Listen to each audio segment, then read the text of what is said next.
They're good. They're good. And I'm not trying to say this to be negative about anybody's acting skills or abilities. Again, like I said before, I'm behind this microphone. They're in front of a camera. You do the math.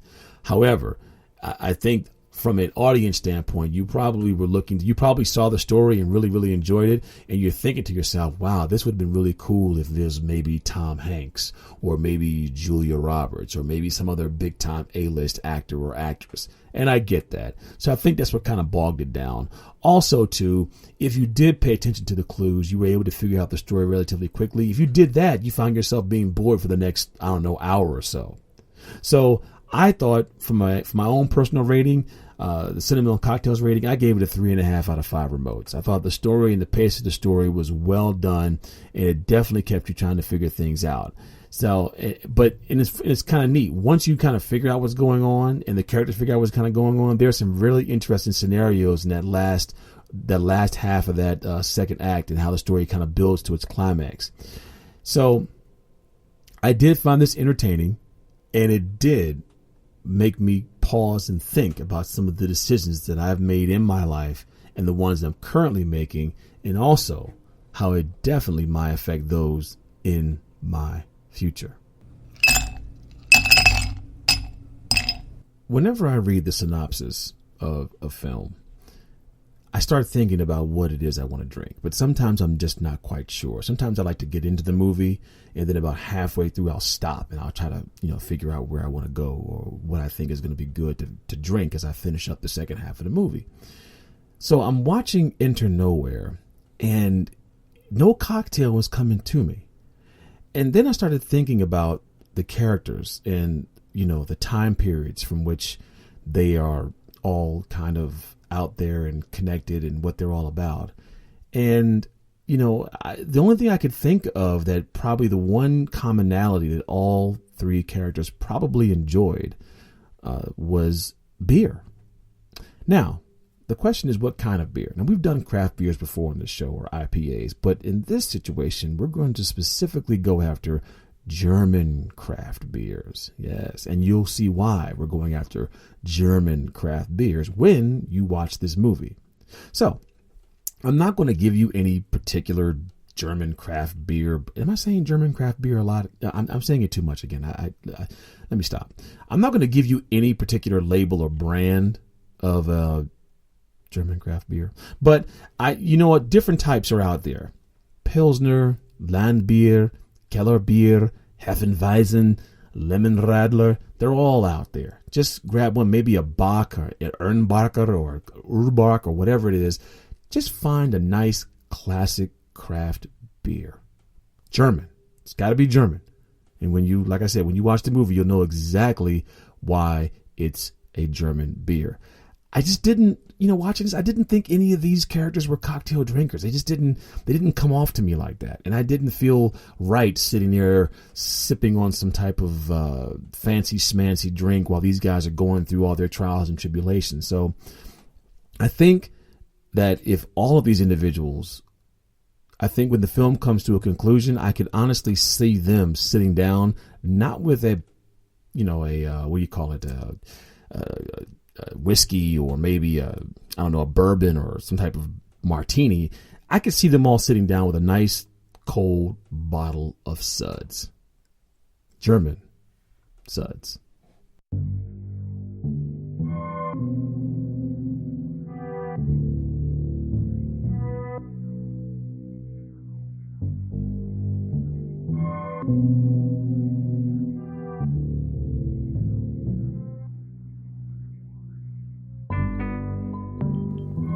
Strange things begin to happen when a group of friends gather for a dinner party on an evening when a comet is passing overhead.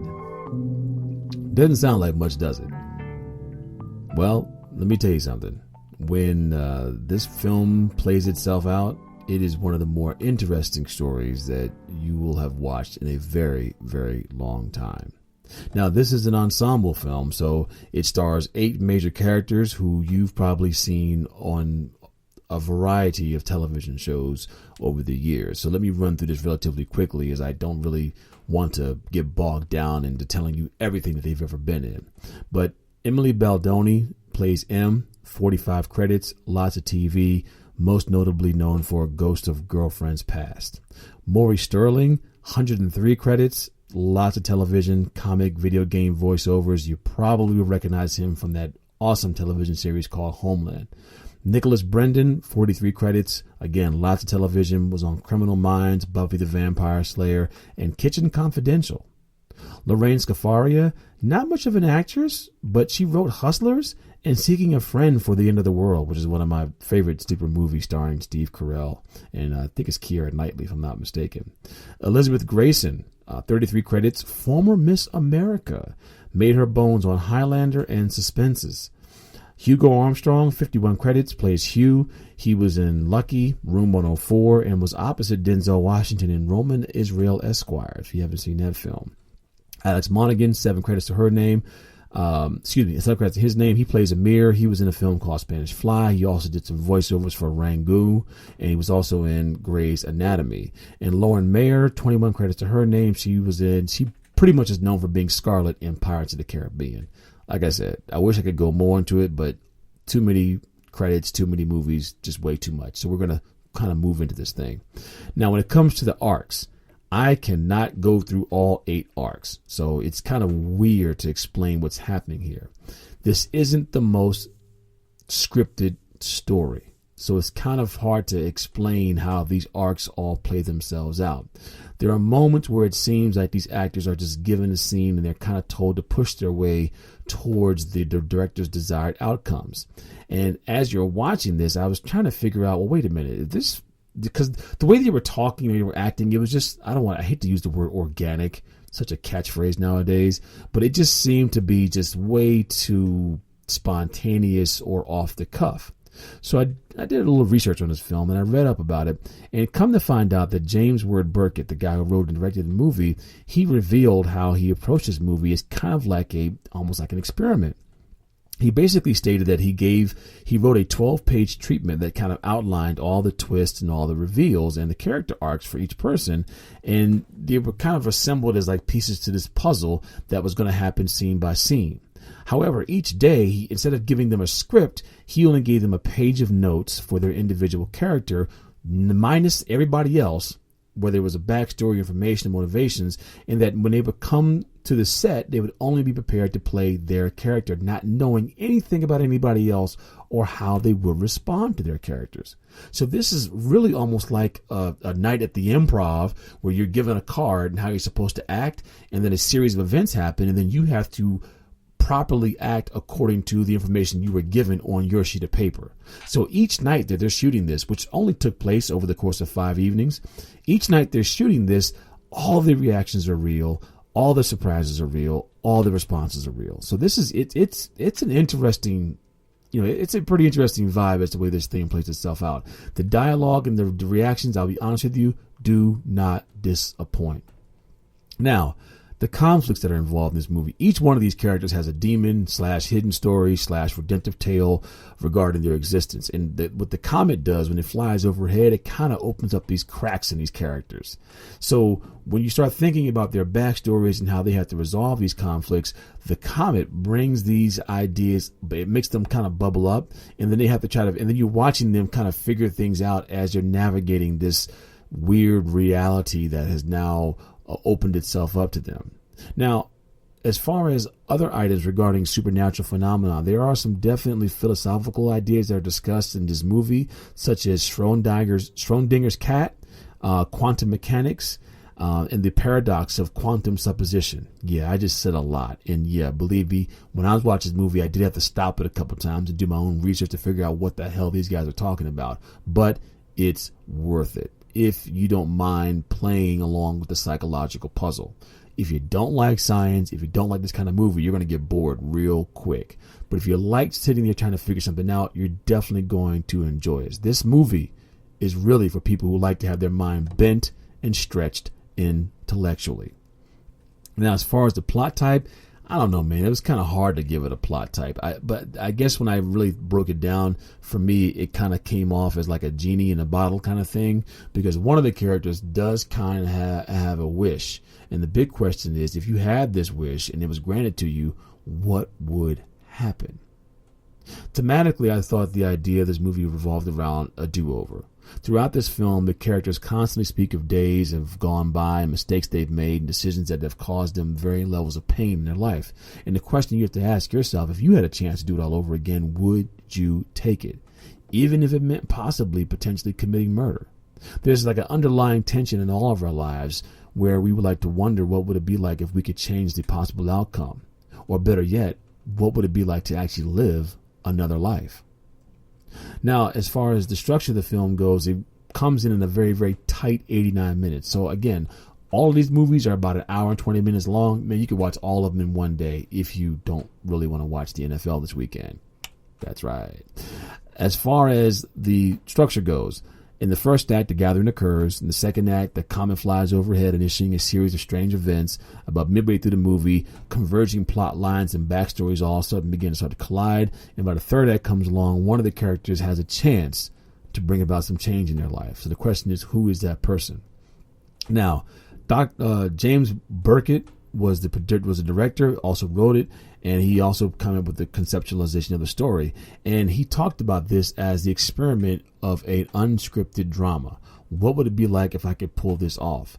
The actors and the performances give you a sense of that. The lighting and the visuals, I thought, really pulled you into the event. I did kind of find, even though it was a little bit pretentious, I did kind of feel myself being pulled into this dinner party and listening to the conversations. Like, there are moments where you feel like you're one of the people sitting there watching everyone talk, even though you're not eating and drinking. Well, you might be sitting there drinking, but you're sitting there watching them kind of conversate, and you're like a fly on the wall paying attention to all these conversations. So I thought that was really cool. There really wasn't any kind of need for any special effects in this because it was a science fiction thing. So I think the one effects they used were for the comet, but everything else, man, it's a science fiction movie without a lot of science in it, except for it intellectually and philosophically. Now, what worked, I thought this was a fantastic story, intricately woven with a plethora of possibilities and outcomes. What didn't work, I don't know. I think I think the characters were purposely kept shallow, or you were only given a little bit of backstory for each one of them because there were so many.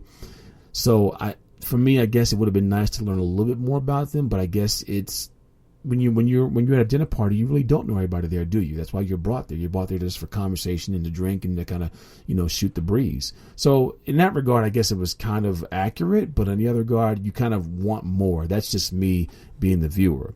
Now, it was rated R. Why? Because of language. And as far as the convincing impossibility, again, science fiction, so the whole thing's a convincing impossibility.